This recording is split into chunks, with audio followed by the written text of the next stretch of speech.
Hoje eu quero falar com você sobre empatia.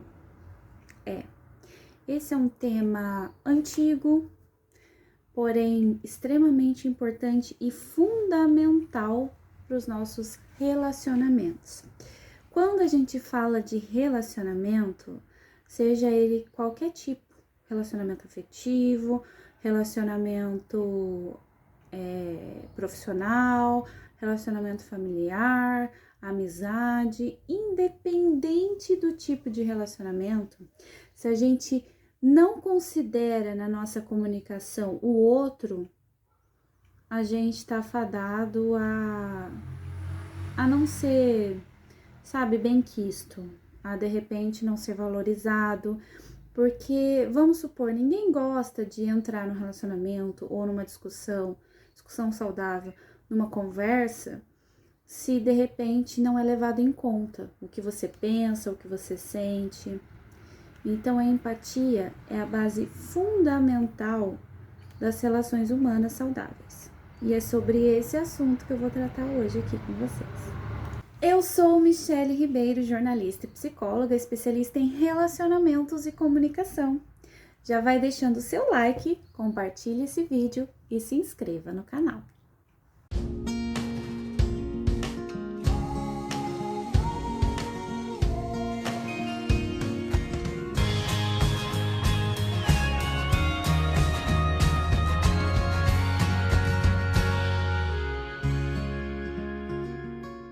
Para onde vai a sua atenção quando você está conversando com alguém? Quando você está assistindo um vídeo como esse? Para onde vai a sua atenção? Para onde você está olhando? Você está prestando realmente atenção no que você está ouvindo? Você realmente está compreendendo o que o outro quer dizer? Quando alguém fala do que está sentindo, você consegue perceber essa emoção dessa outra pessoa? Pois é, isso é fundamental. Se você tem dificuldade com isso, a tendência é ou as pessoas se afastarem de você ou te julgarem como uma pessoa talvez até egoísta. Mas vamos entender um pouquinho melhor a empatia. A gente é empático com a outra pessoa, não quando a gente se coloca no lugar dela. É um pensamento equivocado, sabe? Quando alguém define a empatia dessa forma. Porque é impossível a gente se colocar no lugar do outro com imparcialidade. A tendência, quando a gente fala se coloca no lugar do outro, é o quê? Ah, tá bom, se eu fosse o outro eu faria dessa forma. Não, está equivocado. Porque se você fosse o outro, você ia fazer de acordo com o seu ponto de vista, né? Não do ponto de vista desse outro. Então não é saudável a gente pensar que empatia é isso. A empatia vai muito mais além. A empatia envolve a gente olhar sob a perspectiva desse outro. E para a gente conseguir fazer esse movimento, a gente precisa ouvir com atenção o que o outro está dizendo. E tentar entender genuinamente o que ele quer dizer. E buscar fazer algum movimento para que ele se sinta bem a partir do que ele está dizendo. Não é muito complexo. Basta você desenvolver a sua atenção, o seu olhar para o outro. E a empatia pode ser a saída para muitos dos problemas pessoais. Exatamente. Quando a gente é empático, a gente tira o foco dos nossos próprios problemas. Exatamente. Você já parou para perceber que quando você tá mal, quando você tá triste, quando você tá ansioso ou ansiosa, o seu foco está totalmente em você? Pois é. A gente fica egoísta quando a gente dá vazão para os nossos sentimentos. Quando deixam eles transbordarem excessivamente, porque sentir é saudável, tá? Então, eu tô deixando muito claro isso. Então, quando a gente deixa as nossas emoções falarem mais alto, tipo a raiva, o ódio, a ansiedade, a tristeza, tá falando tudo muito alto, a gente não escuta o outro. Porque a gente tende a se vitimizar, tende a se colocar numa posição que não é saudável também. A gente já falou de vitimização aqui também. Então, tudo é nosso, tudo sou eu. tudo é você ocupado pelo que eu tô sentindo. As emoções, quando elas estão lá em cima, a gente não racionaliza direito. Por isso que eu passo sempre, sistematicamente, em vários vídeos, eu relembro da técnica do mapeamento dos pensamentos, que justamente serve para a gente desenvolver o autocontrole emocional. Então, o autocontrole emocional, ele é fundamental para qualquer interação social, qualquer, enfim, interação que a gente tenha com o outro, para um relacionamento, visando um relacionamento saudável. Então, quando eu trago isso para vocês, é mais uma reflexão para a gente exercitar a empatia. A melhor saída para a gente melhorar esse excesso de vitimização também é a gente olhar para o outro, né? Então, quem é esse outro que está na minha frente? Ao invés de eu me magoar facilmente com o que está acontecendo, de eu me colocar para baixo, virar a cara para o outro, não falar nada, né? E o grande problema dos relacionamentos é a gente não colocar para fora os mínimos desconfortos. Isso a gente pode falar em outro vídeo mais aprofundado. Mas eu não coloco para fora, não sou assertiva, não falo nada. Qual que vai ser a tendência? Eu fechar a cara, de repente eu discutir, eu gerar atrito, eu ampliar os conflitos, sem resolver os problemas de fato. Então, o que acontece? O que eu preciso fazer? Uma das técnicas é a gente olhar para o outro. Peraí, esse outro falou o que falou que me magoou com a intenção de me magoar? E a melhor forma de eu descobrir isso é perguntando: olha só, fulano, isso aí que você falou me magoou um pouquinho. O que passou pela sua cabeça? O que aconteceu aí para você fazer isso, para você falar isso? Se eu não tenho essa conversa, eu jamais vou saber o que aconteceu. Eu vou interpretar o que eu quiser e vou me vitimizar e vou me colocar para baixo. Quando eu busco ouvir o outro genuinamente, tentando entender o que está por trás daquele comportamento, tentando entender o que ele sentiu quando ele fez tal coisa que me machucou, genuinamente querendo entender para resolver o conflito, ao invés de acusar, né? Porque a tendência das pessoas é acusar. Quando eu faço esse movimento, qual que é a tendência? Eu me sentir mais tranquila, menos magoada. É uma tendência, tá? Se eu estiver verdadeiramente aberta para ouvir.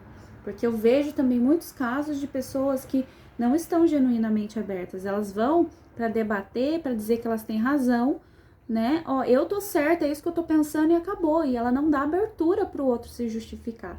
E o outro tem sentimentos. Tem uma história de vida que é diferente da minha, tem um contexto que é diferente do meu. Pra gente entender a empatia, a gente precisa entender isso. Que o outro não pensa como eu penso, que o outro tem uma série de traumas que são diferentes dos meus traumas, que as dores que o outro sente são diferentes das minhas dores, sim, porém, não dói menos ou mais do que a minha dor.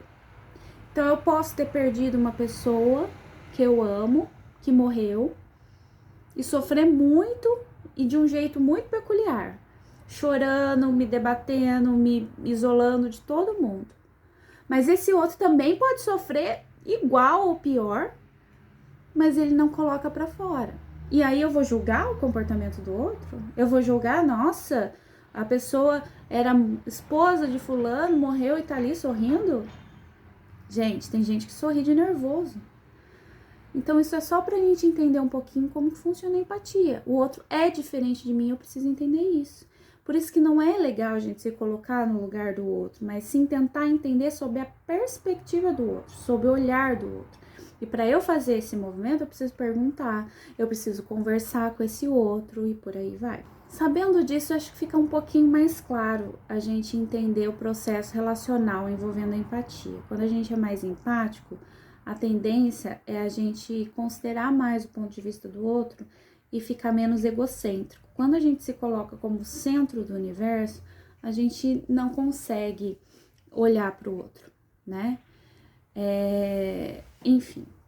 Então, uma coisa que é interessante a gente pensar sobre a empatia é que o ser humano, ele é empático por natureza.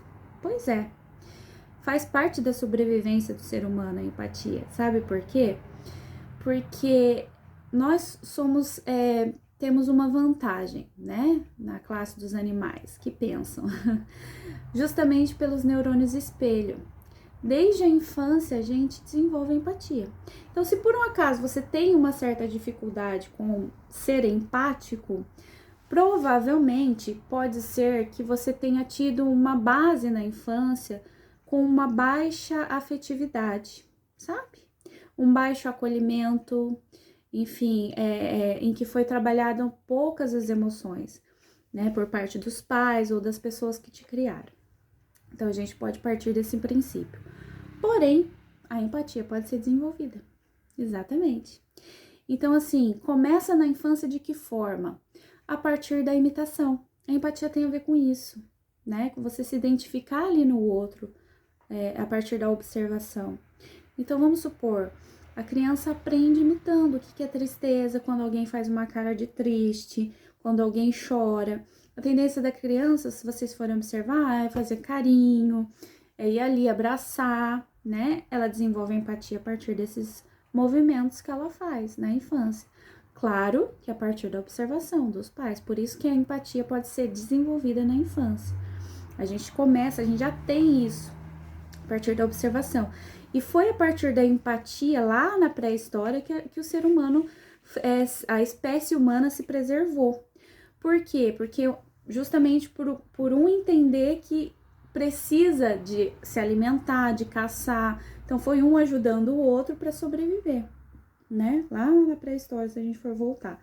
Então é interessante a gente avaliar a empatia nesse sentido. Por quê? Porque é assim que a gente entende que a empatia está dentro da gente, é inerente ao ser humano.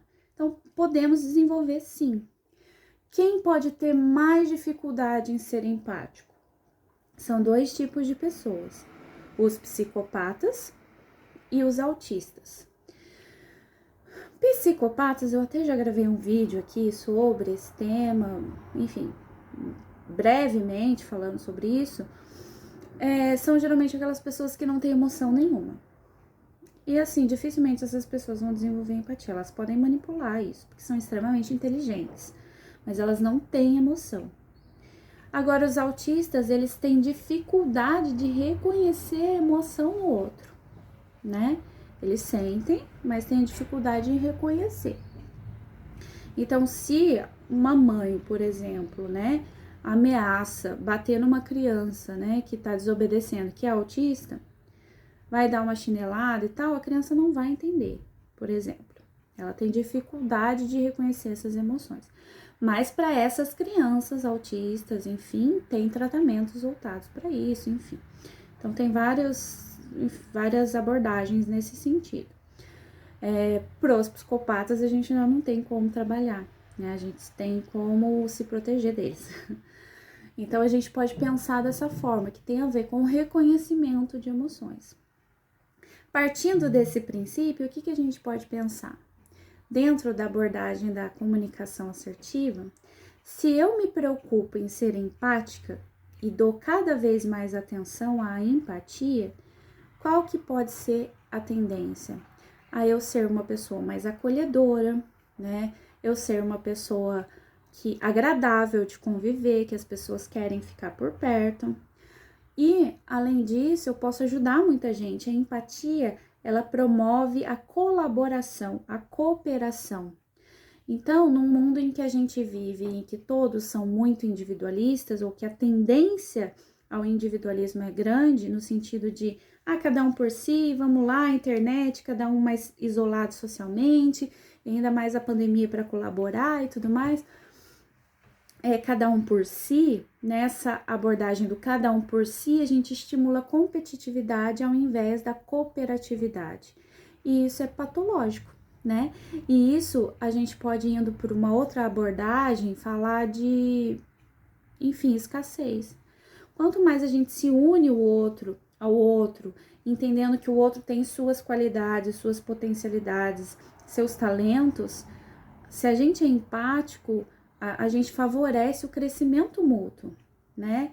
Tem um exemplo do Mário Sérgio Cortella que eu vi esses dias que eu achei o máximo, que ele explica a empatia da seguinte forma: se a gente pega uma vela, eu tenho uma vela que ela tá acesa aqui na minha mão. E aí tem um outro lá que eu conheço que tá com a vela apagada. A empatia é justamente eu pegar a vela que tá acesa na minha mão e acender a vela do outro. Essa atitude é uma atitude de empatia, porque eu sei que a vela do outro tá apagada. Eu tô dando luz literalmente pro outro. Eu tô iluminando o outro. E o ato de eu iluminar o outro não apaga a minha luz. Não, ela deixa a minha luz ainda mais forte. Isso é empatia. Quando a gente consegue entender isso, cada um dá o que tem, e cada um pode desenvolver mais qualidades, e que cada um tem suas potencialidades que junto com outras pessoas podem ser agregadas, o mundo ficaria muito melhor se todo mundo pensasse assim. Vamos começar por aí, né? Se cada um pensa no próprio umbigo, né? Se cada um pensa só em si, fica centrado no egoísmo, na vitimização, a tendência é a gente não crescer, a gente não evoluir, a nossa espécie humana vai cada vez mais ficar restrita. Então, a tendência da empatia é promover a coletividade, é promover a abundância, é promover, enfim, a colaboração de todos em prol do crescimento de todos, porque a gente entende que cada um tem algo para acrescentar para o outro, né? E quando a gente desenvolve isso também, né, a gente tende a estimular a criatividade, porque a gente está focado em resolver problemas. Isso é muito legal, né? Quando a gente foca em resolver problemas, inclusive dos outros, no sentido de colaborar, de tornar o outro melhor, eu acabo estimulando conexões neuronais ali que favorecem a criatividade. Isso é excelente no ambiente de trabalho também. Um outro ponto interessante da empatia para a gente finalizar esse vídeo é que a empatia ela é só o primeiro passo para uma mudança, para uma ação. A empatia é a parte inicial de uma ação em prol do outro. A empatia é uma sensibilização. E o que isso significa? A partir dos neurônios espelho que eu expliquei antes, a gente se conecta com o outro. A empatia promove conexões, né? Eu olho para o outro, entendo que ele tá mal, vou lá, me aproximo, pergunto o que tá acontecendo, tento ajudar. E a partir disso, é a sensibilização. Eu me sensibilizei, é o primeiro momento. Depois eu me aproximo. Eu me aproximo é porque eu criei assim, eu me afinizei com alguma coisa ali, que se conectou comigo. Quando eu faço esse movimento de ir até a pessoa, é a compaixão que ativou em mim. Esse exercício de você se compadecer do outro faz com que você faça pequenas gentilezas. Uma das gentilezas para esse exemplo que eu dei é conversar, tentar entender, tentar ajudar. Pode ser qualquer outra coisa, né? Eu me sensibilizar com alguma criança que está na rua pedindo dinheiro. Primeira sensibilização é da empatia, a ação é compaixão e que gera gentilezas. Então a empatia tem um poder aí interessante da gente pensar, né? E numa conversa, quando eu comecei esse vídeo falando você realmente escuta o que o outro está dizendo, envolve você também tentar entender o que está por trás da fala do outro. E tentar entender o que está por trás da fala do outro é fundamental porque as pessoas, de maneira geral, não sabem ser assertivas. E quando alguém fala, joga indiretas para você, do tipo assim, ninguém faz nada nessa casa, eu gosto desse exemplo. O que está por trás disso? Eu preciso saber qual que é a necessidade e qual que é o sentimento por trás da fala dessa pessoa. Essa pessoa provavelmente está cansada, saturada de fazer as coisas e ela precisa de ajuda. Então eu identifiquei o sentimento dela e a necessidade por trás dessa simples frase. E quando eu entendo a necessidade e o sentimento, fica mais fácil de eu fazer uma abordagem empática com ela. Olha, eu estou entendendo que você está cansada, né, de fazer tudo dentro de casa, está saturada, e entendo que você está precisando de ajuda, é isso mesmo? Como eu posso te ajudar? Eu fui assertiva com essa pessoa. A melhor abordagem, na verdade, dessa pessoa deveria ser, olha, eu tô bem cansada aqui de fazer tudo, tô saturada e preciso de ajuda. Alguém pode me ajudar lavando a louça, arrumando a casa, etc. Ela seria muito mais assertiva se falasse assim. Mas, via de regra, a maioria das pessoas não sabem ser assertivas. E o nosso papel é buscar ser assertivos com ela, sermos assertivos com essa pessoa, com qualquer pessoa. E essa abordagem que eu dei de exemplo para vocês é a melhor forma da gente ser mais empático com o outro, buscando sempre reconhecer as necessidades e os sentimentos por trás de cada fala. Gostou dessa dica? Então, se você gostou desse vídeo, deixa seu like, se inscreva no canal, tá? E caso você queira se aprofundar, se aprimorar em termos de empatia, pode me procurar. Eu faço atendimentos clínicos online e presencial pela abordagem cognitiva comportamental. E você pode entrar em contato comigo por WhatsApp, mandar uma mensagem e a gente pode agendar. A empatia, ela funciona muito na abordagem clínica terapêutica psicológica. Então, o psicólogo precisa desenvolver empatia, se não tem empatia muito bem desenvolvida em si, para poder abordar o paciente. E isso faz também, estimula com as abordagens, com as técnicas que a gente utiliza no ambiente clínico, o outro a desenvolver também empatia, o paciente a desenvolver empatia. Então, fica a minha dica aqui para vocês e até o próximo vídeo.